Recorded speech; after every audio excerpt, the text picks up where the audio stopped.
Binatilyong 4 na araw nang nawawala, natagpuang patay sa ilog sa Jaén, Nueva Ecija. Kasama natin sa balitang yan si Radyoman Ace Blanca ng Armen, Nueva Ecija. RMN Live Report!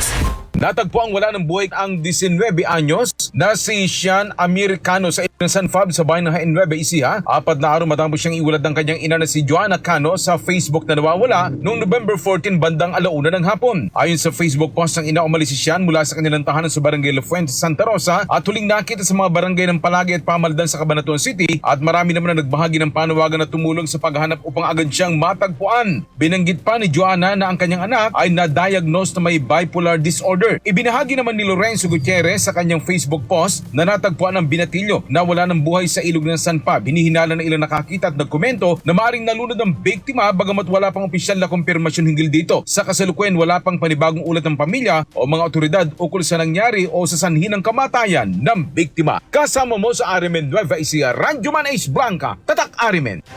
RMN Network News!